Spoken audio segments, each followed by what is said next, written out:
அனைவருக்கும் வணக்கம். Welcome to TNPSC Ganesh YouTube channel. Friends, நம்ம பாலிட்டி கொஸ்டின்ஸ் ப்ரீவியஸ் இயர் கொஸ்டின்ஸ்லேருந்து 30 கேள்விகளாக தினமும் பாட்டு வரோம். இந்த வீடியோ பதிவில் பார்த்தீங்கன்னா பாலிட்டி 2022 தேர்வில் கேட்கப்பட்ட ஒரு 30 கொஸ்டின்ஸ் என்னங்கிறத பார்த்துடலாம். கண்டிப்பாக இந்த வீடியோ பதிவுகள்லாம் உங்கள் ரிவிஷனுக்கு ரொம்ப யூஸ்ஃபுல்லாக இருக்குன்னு நம்புகிறோம். இந்தியாவில் முதலில் லோக் ஆயுக்தா அமைப்பினை உருவாக்கிய மாநிலம் எது? இந்தியாவில் முதலாக லோக் ஆயுக்தா அமைப்பினை உருவாக்கிய மாநிலம் ஆப்ஷனில் பார்த்தீங்கன்னா ஒரிசா என்பது சரியான ஒன்று. உயர் நீதிமன்ற நீதிபதியின் ஓய்வு பெறும் வயது என்ன? உயர் நீதிமன்ற நீதிபதி அவங்க ஓய்வு பெறும் வயது ஆப்ஷனில் 62.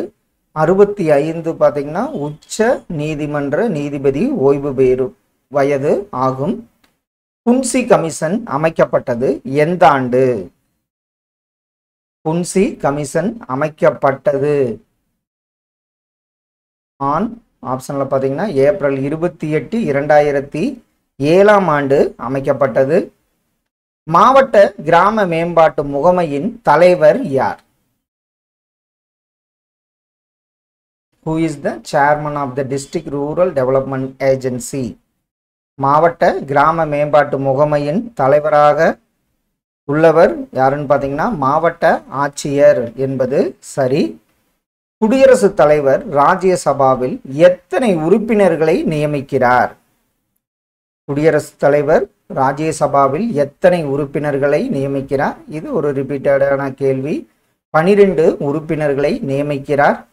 அடிப்படை கடமைகள் பற்றி பரிந்துரைக்க அமைக்கப்பட்ட குழுவினை குறிப்பிடுக.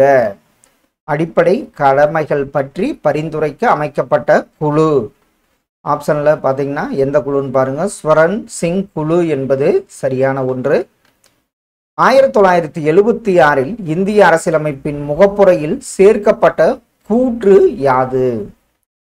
1976 இந்திய அரசியலமைப்பின் முகப்புரையில் சேர்க்கப்பட்ட கூற்று சமதர்மம், சோசியலிசம் என்பது சரி.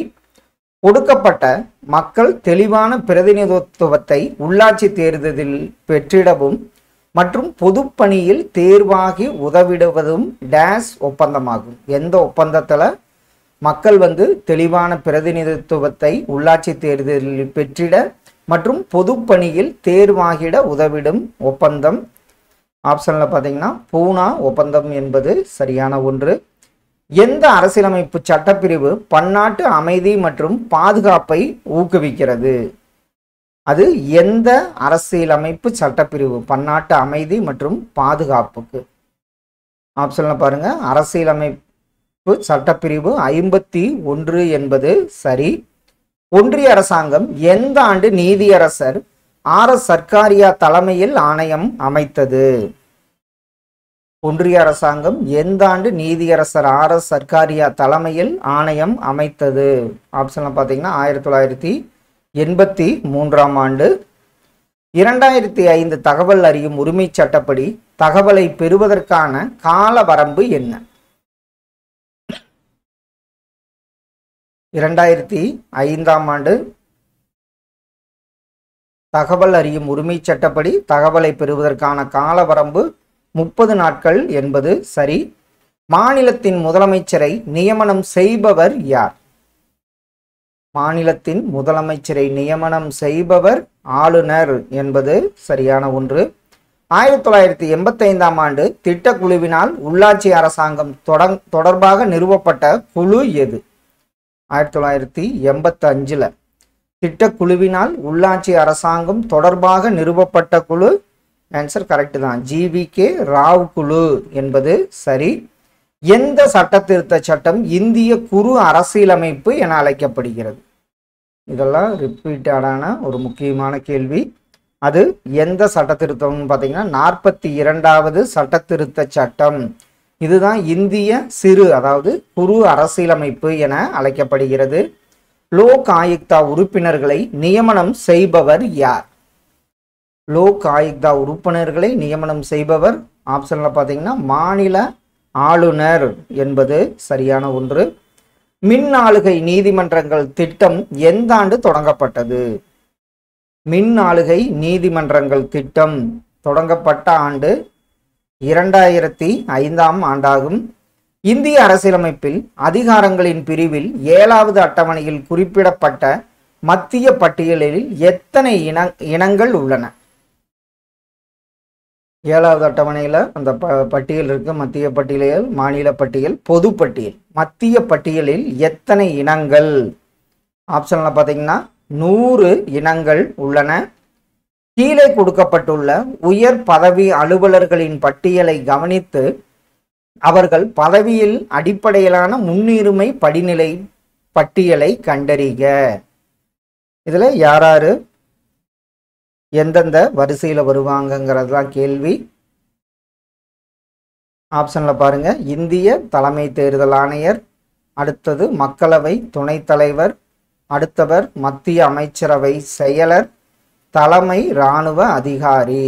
ஆப்ஷன் சி தான் இதற்கு சரியான விடை. அதாவது பதவியின் அடிப்படையிலான முன்னுரிமை படிநிலை. ஆப்ஷன் சி வந்து இதற்கு சரியான விடை. எந்த சட்டங்கள் சூழ்நிலை கருதி மாநில அரசுகளை மத்திய அரசு கட்டுப்படுத்தும் அதிகாரங்கள் கூறுகின்றன? மாநில அரசுகளை மத்திய அரசு கட்டுப்படுத்தும் அதிகாரங்கள் கூறுகின்றன. அது எதுன்னு பார்த்தீங்கன்னா சரத்து 365, 56 மற்றும் 256 மற்றும் 257 என்பது சரியான விடை. கீழ்காணும் சட்டங்களில் எது அடிமைகளின் பட்டயம் என ஜவஹர்லால் நேருவினால் விவரிக்கப்பட்டது? எந்த சட்டம் அடிமைகளின் பட்டயம் என நேருவினால் விவரிக்கப்பட்டது? அது எந்த சட்டம்னு பார்த்தீங்கன்னா இந்திய அரசாங்க சட்டம் 1935 என்பது சரி. எந்த அரசமைப்பு திருத்தம் புதுச்சேரியை இந்திய ஒன்றியத்தில் சேர்த்தது? அது எந்த அரசியலமைப்பு திருத்தம்னு பார்த்தீங்கன்னா 14வது அரசமைப்பு திருத்தம் தான் புதுச்சேரியை இந்திய ஒன்றியத்தில் சேர்த்தது. கீழ்கண்டவற்றுள் எது தவறாக பொருத்தப்பட்டுள்ளது? இதுல சரத்து 361 நீதிமன்றத்தில் குடியரசுத் தலைவருக்கு எதிரான குற்றவியல் நடவடிக்கைகளிலிருந்து பாதுகாப்பை பெறுகிறார். 352 சரத்து தேசிய நெருக்கடி கால பிரகடனம். சரத்து 356 மாநிலத்தில் குடியரசுத் தலைவர் ஆட்சி. சரத்து 360 நிதி ஆணையம். 280 தான் நிதி ஆணையம் வரும். இது வந்து ஆப்ஷன் டி தான் வந்து தவறாக பொருத்தப்பட்டுள்ளது. கீழே உள்ளவற்றில் சரியான பதிலை தேர்ந்தெடுக்கவும். இதில் அப்படியே பாருங்க. அடிப்படை உரிமைகள் இவ்வாறாக விவரிக்கப்படுகிறது. இந்திய மக்களின் உரிமைகளின் சாசனம், அரசியலமைப்பின் மனசாட்சி, அரசியலமைப்பின் ஆன்மா, அமெரிக்க அரசியலமைப்பின் உரிமைகள் மசோதாவின் உத்வேகம். இதுல வந்து பாத்தீங்கன்னா ஆப்ஷன் டி தான். அதாவது இந்த 4 கூற்றுகளுமே அடிப்படை உரிமைகளை பற்றி விவரிக்கிறது. அடுத்த கேள்வி. மாநில முதலமைச்சர் தொடர்பாக கீழ்காணும் அரசமைப்பு விதிகளை பொருத்துக. ஆளுநருக்கு உதவி மற்றும் ஆலோசனைகள் கூறும் அமைச்சர் குழு. அது தொடர்பான விதி பார்த்தீங்கன்னா 163. அமைச்சர்கள் தொடர்பான பிற அம்சங்கள் 164. மாநில அரசாங்கத்தின் அலுவலை நடத்தல் 166. மாநில ஆளுநருக்கு தகவல் தெரிவித்தல் உள்ளிட்ட முதலமைச்சரின் பணிகள் 167 குறிப்பிடப்பட்டுள்ளது. இதற்கு ஆப்ஷன் டி தான் வந்து சரியான விடை. கீழ்காண்பவற்றை பொருத்துக. குழு அமைக்கப்பட்ட ஆண்டு. தேர்தல் சீர்திருத்தங்கள் தொடர்பான கோஸ்வாமி குழு அமைக்கப்பட்ட ஆண்டு 1990. ஓரோ குழு அறிக்கை ஆப்ஷன்ல 1993ஆம் ஆண்டு. அரசின் நிதியளிப்பு மூலமாக தேர்தல்கள் பற்றிய இந்திரஜித் குப்தா குழு 1998.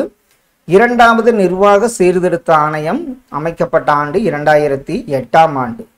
ஆப்ஷன் டி வந்து இதற்கு சரியான விடை. மாநில ஆளுநரின் நீதிமன்ற அதிகாரம் குறித்து கீழ்கண்ட கூற்றை கருதுக. அதாவது துணிவு. மன்னிப்பு அளிக்கும் அதிகாரம் 161வது சட்ட உறுப்பின் கீழ் மிகவும் விரிவானது. அது எந்த எல்லையையும் கொண்டிருக்கவில்லை.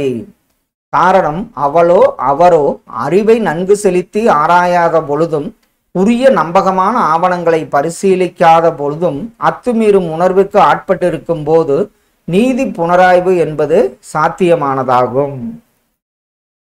இதில் அப்படி ஆப்ஷனில் பாருங்க. இதில் வந்து பார்த்தீங்கன்னா அதாவது துணிவு காரணம் சரி, ஆனால் காரணத்துக்கு துணிவு சரியான விளக்கமாகாது. ஆப்ஷன் சி தான் வந்து இதற்கு சரியான விடை. சட்டம் தொடர்பான சரியான பொருத்தங்களை தேர்வு செய்யவும். இதில் வந்து பார்த்தீங்கன்னா விதி 371 மகாராஷ்டிரம் மற்றும் குஜராத் மாநிலங்கள் தொடர்பானது. அதே மாதிரி 371A நாகாலாந்து மாநிலம் தொடர்பானது. 371D ஆந்திர பிரதேச மாநிலம் தொடர்பானது. 371H தமிழ்நாடு மாநிலம் தொடர்பானது என்பது தவறு. இதில் ஆப்ஷன் டி தான் வந்து இதற்கு சரியான விடை. கீழ் கண்டவற்றை பொருத்துக. தலைவர், குழுக்கள். அப்படியே ஆப்ஷன்ல பாருங்க. காக்கா கலைஞர் இது வந்து பார்த்தீங்கன்னா முதலாவது பிற்படுத்தப்பட்டோர் குழு, இதை மறக்க மாட்டோம். சாக்சா இவர் வந்து பழங்குடியினர் முன்னேற்றத்திற்காக அமைக்கப்பட்ட குழு. மண்டல் இரண்டாவது பிற்படுத்தப்பட்டோர் குழு. ஜஸ்டிஸ் ஏகே மாத்தூர் 7வது ஊதிய குழு தலைவராக நியமிக்கப்பட்டார். இதில் ஆப்ஷன் பி தான் வந்து சரியான விடையாகும். 1944 இந்திய அரசாங்கம் யார் தலைமையின் கீழ் ஒரு திட்டத்துறையை ஏற்படுத்தியது? 1944 இந்திய அரசாங்கம் யார் தலைமையின் கீழ் ஒரு திட்டத்துறையை ஏற்படுத்தியதுன்னு பார்த்தீங்கன்னா சர் அர்தேசிர் தலால் என்பவர் தலைமையில் தான் திட்டத்துறையை ஏற்படுத்தியது. கடைசி கேள்வி கூட்டாட்சி என்பது பகிரப்பட்ட ஆட்சி மற்றும் சுய ஆட்சி எனும் கொள்கையின் அடிப்படையில் அரசாங்க நிறுவனங்களின் பல நிலைகளில் அதிகார பரவலை கொண்டுள்ளது. காரணம், கூட்டாட்சிகள் அரசியல், சமூக மற்றும் பொருளாதார சூழலுக்கேற்ப தம்மை தொடர்ச்சியாக சரி செய்து தகவமைத்து கொள்கின்றன. இதில் கூற்று மற்றும் காரணம் சரி. காரணம் வந்து கூற்றுக்கான சரியான விளக்கம். ஆப்ஷன் பி வந்து சரியான விடை. ஃப்ரெண்ட்ஸ், இன்று ஒரு 30 கேள்விகள். இது வந்து 2022ஆம் ஆண்டு தேர்விலிருந்து கேட்கப்பட்ட கேள்விகள். கண்டிப்பாக இதெல்லாம் உங்கள் ஸ்டடீஸ்க்கு ரொம்ப யூஸ்ஃபுல்லாக இருக்குன்னு நம்புகிறோம். Thank you all.